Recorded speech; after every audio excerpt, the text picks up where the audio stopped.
Assalamualaikum warahmatullahi wabarakatuh. Apa kabar sobat Softer semuanya? Semoga kalian semua dalam keadaan sehat jasmani dan rohani, tidak kekurangan satu apapun. Seperti biasa, bantu Mimin tekan tombol like karena cerita semakin hari semakin menarik. Lanjut. Bab 881 sampai 885. Mata Zhou Dongfang dipenuhi harapan dan dia segera menoleh. Tapi dia kecewa, itu bukan dewa perang Kunlun. Zhou Qianlong dan yang lainnya mengepung seseorang. Pria itu memegang sebuah kotak panjang di tangannya. Keluarga Huahai Zhou merasa sedikit familiar, tetapi mereka tidak tahu apa yang familiar. Apa yang terjadi dengan Qianlong? Bukankah aku memintamu untuk mengambil dewa perang Kunlun? Apa yang kamu ambil? Zhou Dongfang tidak bisa menahan diri untuk tidak bertanya. Tidak, kakek, yang ini tidak biasa. Dia di sini untuk menyampaikan sesuatu kepada dewa perang Kunlun.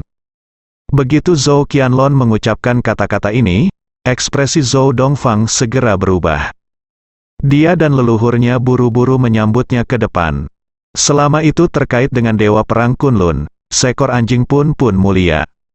Minta Zhou Dongfang untuk berlutut, dan dia bisa melakukannya. Tuan, apa yang Anda bawa ke dewa perang Kunlun?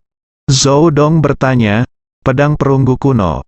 Pria itu berkata dengan tenang, pedang perunggu kuno.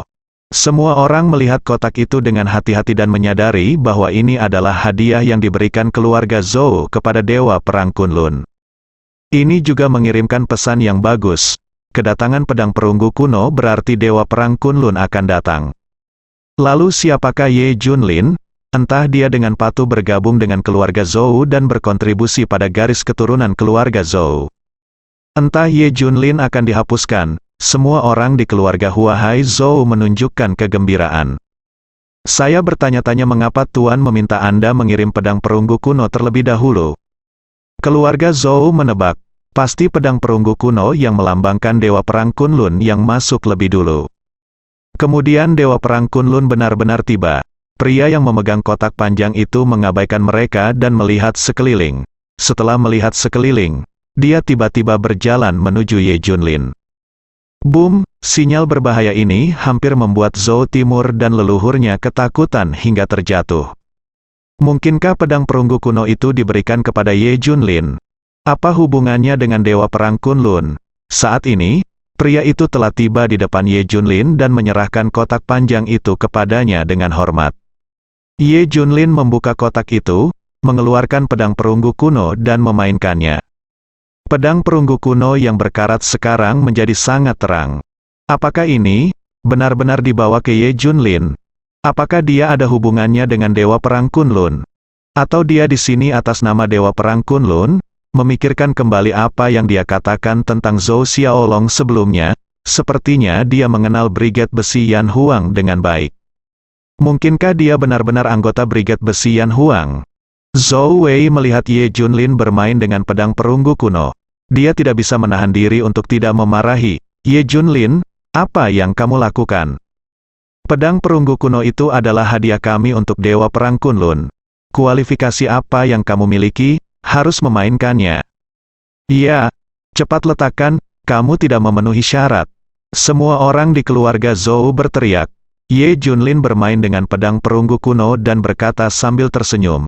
Kalau begitu, pernahkah kamu memikirkan sebuah pertanyaan? Apakah aku dewa perang Kunlun? Kata-kata Ye Junlin seperti sambaran petir. Keluarga Zhou terdiam. Ekspresi wajah semua orang membeku. Otak mereka kosong. Pupil mereka melebar, dan mereka kehilangan akal. Pertanyaan Ye Junlin sangat mengejutkan. Jika semua ini benar, keluarga Zhou tidak dapat membayangkan konsekuensinya. Itu sungguh pukulan telak semuanya. Anda tidak dapat memikirkannya, dan Anda tidak berani memikirkannya. Hanya kamu? Apakah kamu berani menyebut dirimu dewa perang Kunlun? Apakah kamu tidak takut menyinggung kekuatan ilahi?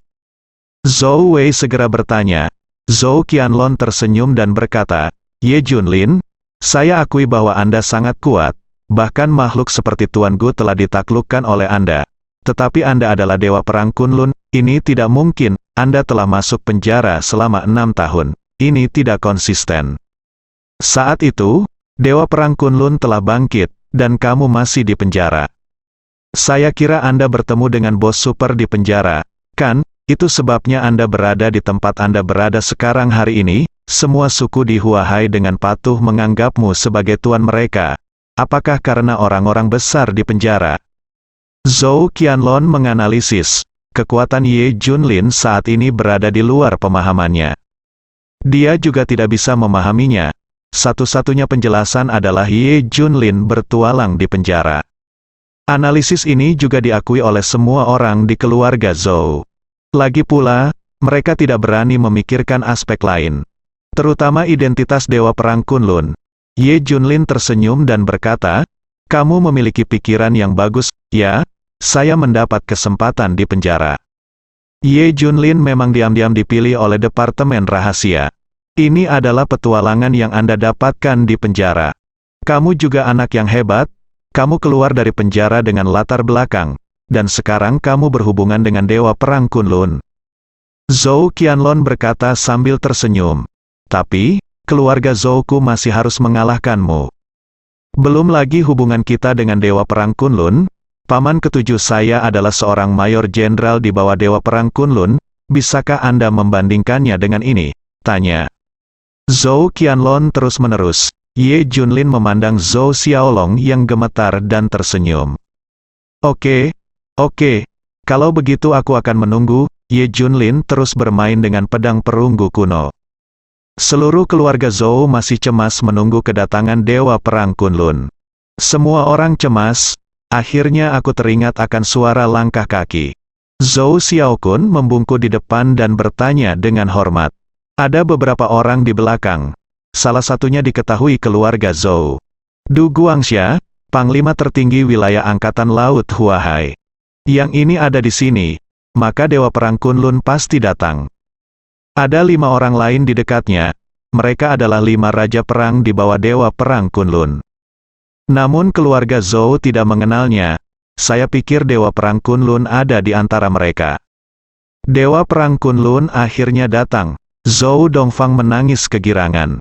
Nenek moyang dan pejabat senior keluarga Zhou melangkah maju untuk menyambutnya. Tapi tanpa diduga, Du Guangxia dan 6 orang lainnya mengabaikannya sama sekali, dan berbalik ke samping. Itu persis ke arah di mana Ye Junlin berada. Benarkah, mungkinkah, sebuah pikiran buruk muncul di benak Zhou Dongfang dan yang lainnya. Saya pikir di antara 6 orang ini ada Dewa Perang Kunlun. Tanpa diduga, ternyata tidak, apalagi dari tanda pangkatnya terlihat bahwa mereka adalah 5 jenderal besar. 5 jenderal besar, semua orang dengan cepat memikirkan 5 raja perang di bawah Dewa Perang Kunlun. Ribuan pasang mata dari keluarga Zhou memandang ke arah Du Guangxia dan mereka berenam. Benar saja, mereka mendatangi Ye Junlin. Lihat jenderal. Ke-6 orang itu berteriak serempak, boom. Pada saat ini, seolah-olah guntur menyebar ke seluruh langit dan kilat merobek segalanya. Zhou Qianlong tercengang. Zhou Xiaokun tercengang. Zhou Kangyong tercengang. Zhou Timur tercengang. Ribuan anggota keluarga Zhou sepertinya tersambar petir saat ini. Semua orang berdiri di sana seperti patung. Matanya terganggu, kesadarannya hilang, dan pikirannya kosong. Ia bahkan menjadi zombie tak berjiwa. Ada 6 jenderal besar, 5 di antaranya juga merupakan 5 raja perang. Siapa lagi yang bisa mereka sebut jenderal, Dewa Perang Kunlun? Ye Junlin adalah Dewa Perang Kunlun, ini adalah fakta, dan tidak akan berubah apapun yang terjadi. Ye Junlin tersenyum dan berkata, pergi dan bawakan aku kursi itu. Aku lelah berdiri.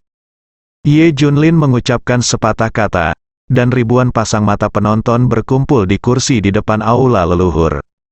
Semua orang ingat dengan jelas bahwa belum lama ini, ketika Zhou Dongfang mengatur kursi ini, Ye Junlin berkata bahwa dia ingin duduk di posisi ini. Hanya saja keluarga Zhou berusaha segala cara untuk menghentikannya dan mengolok-oloknya. Sekarang sepertinya tidak ada orang kecuali Ye Junlin yang berani duduk di posisi ini. Posisi ini diatur untuknya. King Long dengan cepat memindahkan kursi di depan Ye Junlin. Ye Junlin duduk dan berkata sambil tersenyum, Sudah kubilang kursi ini disiapkan untukku. Tapi kamu tidak percaya, Puff. Zhou Dongfang merasa manis di hatinya, dan tidak bisa menahannya lagi, dan seteguk darah muncrat. Engah, kaki Zhou Xiaokun melunak dan dia langsung jatuh ke tanah. Zhou Qianlong segera berlutut, Zhou Wei juga berlutut di tanah. Kulit kepala mereka mati rasa, seolah-olah akan terbelah sedikit demi sedikit, atau kepala mereka akan meledak. Dewa Perang Kunlun ternyata adalah Ye Junlin. Hal yang paling tidak berani mereka lakukan telah tiba. Itu benar, setelah dipikir-pikir, mereka salah sekarang. Bisakah orang yang bisa memimpin 100 keluarga terkaya di Tiongkok dan Nanhongmen menjadi orang biasa? Bos macam apa yang bisa melakukan ini? Bos besar yang bisa melakukan hal seperti ini tidak bisa masuk penjara.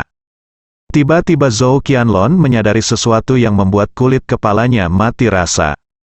Bukankah 6 tahun yang dihabiskan Ye Junlin di penjara bertepatan dengan kebangkitan Dewa Perang Kunlun? Garis waktunya sangat cocok, kenapa dia tidak memikirkan hal ini sekarang? Dia menamparkan kepalanya, puff, dia memuntahkan seteguk darah. Mengerikan, yang terpenting adalah mereka tidak berani memikirkannya sama sekali. Mengapa Raja Pembunuh menghilang? Bisakah orang biasa menghilangkannya? Qiao Jinqiu digulingkan, Pangeran digulingkan, Tuan Gu tidak meninggalkan Huahai selama 50 tahun. Pergi ke Jinling dan kembali tanpa hasil, bukankah? Serangkaian alasan menunjukkan bahwa dia adalah Dewa Perang Kunlun. Zhou Dongfang memandang Ye Junlin dengan tidak percaya dan berkata, saat itu, Panglima Perang Sang Kun, salah dalam menangkap kamu. Hahaha, semua keluarga Zhou tertawa. Tersenyum untuk Panglima Perang Sang Kun, menertawakan nasib buruknya. Dia tidak pernah menyangka bahwa orang yang dikirim untuk disalahkan adalah Dewa Perang Kunlun. Pantas saja kamu menolak undangan berulang kali dari keluarga Zhou, ternyata kamu sama sekali tidak menyukainya. Bukan karena kamu sombong, tapi tidak ada dari kami yang bisa berdiri di depan matamu. Kata Zhou Dongfang dengan senyuman yang menyedihkan, warnanya sudah lama hilang. Saat ini, semua pertanyaan di benak mereka dijelaskan dengan jelas. Mengapa pedang perunggu kuno yang mereka berikan padanya diterima dan muncul di tangan Ye Junlin lagi? Ternyata Dewa Perang Kunlun bukanlah pendukung mereka. Tapi itu karena Ye Junlin. Hal ini membuat mereka berpikir bahwa Dewa Perang Kunlun sedang membantu mereka. Ditambah dengan kehadiran Zhou Xiaolong di Brigade Besi Yan Huang, mereka semakin yakin bahwa Dewa Perang Kunlun adalah pendukung mereka. Salah, apa yang terjadi dengan Zhou Xiaolong? Bukankah dia tangan kanan Dewa Perang Kunlun? Saat ini, ribuan pasang mata dari keluarga Zhou semuanya memandang Zhou Xiaolong. Pada saat ini, seluruh tubuh Zhou Xiaolong gemetar, menundukkan kepalanya dan hampir menangis. Dia sendiri juga mengerti bahwa begitu Dewa Perang Kunlun muncul, identitasnya pasti akan terungkap. Mayor Jenderal macam apa dia? Bahkan seorang prajurit dari Brigade Besi Yan Huang pun tidak. Dia seorang pembelot, dia adalah seorang tahanan. Zhou Xiaolong, ada apa denganmu? Dewa Perang Kunlun ada di sini, tapi kamu tidak bisa datang. Teriak leluhur itu, hanya saja tubuh Zhou Xiaolong meringkuk menjadi bola, gemetar di suatu tempat. Saya tidak berani datang sama sekali. Ada apa denganmu? Bukankah kamu seorang Mayor Jenderal Brigade Besi Yan Huang? Nenek moyang dan yang lainnya merasa cemas. Biarkan aku berbicara mewakilinya. Zhou Xiaolong adalah seorang pembelot. Dia hampir membocorkan rahasia setelah ditangkap oleh musuh. Setelah diselamatkan oleh Brigade Besi Yan Huang, dia dipenjara, kata Ye Junlin sambil tersenyum. Apa, jadi kamu seorang pembelot? Pantas saja kamu tidak memiliki tanda apapun di pakaianmu. Kamu seorang pembelot, kenapa kamu sangat memalukan bagi keluarga Zhou kami? Zhou Dongfang melangkah maju, mengangkat tongkat dan memukulinya dengan keras, dia menamparkan tubuh Zhou Xiaolong. Zhou Xiaolong awalnya satu-satunya harapan, tapi harapannya hancur. Berhenti berkelahi, anggota keluarga Zhoumu yang lain tidak jauh lebih baik. Apa pendapatmu tentang membunuhku? Ye Junlin tiba-tiba bertanya. Boom, saat ini, saya mendengar kalimat ini. Penglihatan Zhou Dongfang menjadi gelap dan dia hampir pingsan. Apakah Dewa Perang Kunlun meminta rasa bersalah? Puff, Zhou Dongfang berlutut di tanah. Semua anggota keluarga Hua Haizu lainnya mengikuti dan berlutut satu demi satu. Zhou Xiaowen dan Zhou Nanyan juga berlutut di tanah. Keadaan pikiran Zhou Xiaowen berbeda dari yang lain. Dia agak bersemangat, putriku sangat percaya pada Ye Junlin. Bahkan satu-satunya orang yang Ye Junlin kenali di keluarga Zhou adalah putrinya. Bukankah itu berarti dia akan menjadi terkenal di masa depan? Setidaknya status mereka dalam keluarga sudah membaik. Siapa yang berani macam-macam dengan mereka? Ini adalah saudara kandung dari Dewa Perang Kunlun. Putri, aku tidak akan pernah bisa belajar dari penglihatanmu seumur hidupku. Zhou Xiaowen berkata sambil tersenyum. Tidak, ayah, ayah terlalu berpikiran sempit dan terlalu berorientasi pada keuntungan. Bagaimanapun juga, saudara Junlin adalah kerabat kita dan harus diperlakukan dengan baik. Saya tidak tahu identitasnya sebelumnya, kata Zhou Nanyan. Zhou Xiaowen memahami kebenaran. Orang baik akan selalu disukai oleh dunia. Pembunuhan, ketika leluhur mendengar ini, matanya hampir terbang. Bukankah Zhou Dongfang terlalu berani, sebenarnya membunuh Dewa Perang Kunlun? Benar, dia menyerangku 2 kali, dia mengundang Raja Pembunuh dari Eropa Utara, dia juga menyerang istriku 2 kali. Kata Ye Junlin dengan tenang. Setelah leluhur mendengar ini, dia dengan marah mendatangi Zhou Dongfang. Bang bang bang, tongkat berkepala naga di tangannya mengenai kepala Zhou Dongfang. Semuanya berdarah, dia tidak berhenti. Saya juga mendengar bahwa Anda menemukan cucu Anda hanya untuk mengirimnya ke Panglima Perang Sang Kun untuk menerima hukuman. Apakah Anda masih manusia? Anda mencoba untuk mendorong keluarga Zhou ke jalan buntu. Nenek moyang memukuli Zhou seperti orang gila, Timur. Ye Junlin melihat sekilas Zhou Nanyan dan berkata sambil tersenyum, Nanyan, datanglah padaku. Kamu tidak perlu berlutut. Zhou Nanyan datang ke sisi Ye Junlin di bawah tatapan ribuan orang. Ye Junlin menyingkir dan membiarkan Zhou Nanyan duduk. Iri, seluruh penonton sangat iri. Gadis ini sebenarnya bisa duduk di sebelah Dewa Perang Kunlun. Ini pasti merupakan suatu berkat keluarga Hua Haizu tercengang. Zhou Nanyan, yang selama ini mereka intimidasi, akhirnya menjadi orang paling berkuasa di keluarga Zhou. Zhou Xiaowen sedikit menyesal, jika dia tidak menghentikannya sejak awal. Apakah efeknya akan lebih baik? Menyesali. Penyesalan yang tak ada habisnya. Keluarga Zhou membunuh saya 2 kali dan dengan sengaja mempersulit saya 2 kali. Bagaimana Anda menggambarkan kejahatan ini? Tanya Ye Junlin dengan tenang. Tapi kalimat ini sangat berlebihan. Nenek moyang adalah orang pertama yang berlutut. Anggota keluarga Zhou Dongwang dan Qian Zhou semuanya berlutut. Ini bukan hanya masalah keluarga Hua Haizu. Hal ini terkait dengan nasib seluruh keluarga Zhou di Tiongkok. Dewa Perang Kunlun, kami mengaku bersalah. Saya hanya ingin meninggalkan bibit yang dapat melanjutkan dupa. Saya tidak punya apa-apa lagi untuk diminta. Bersambung.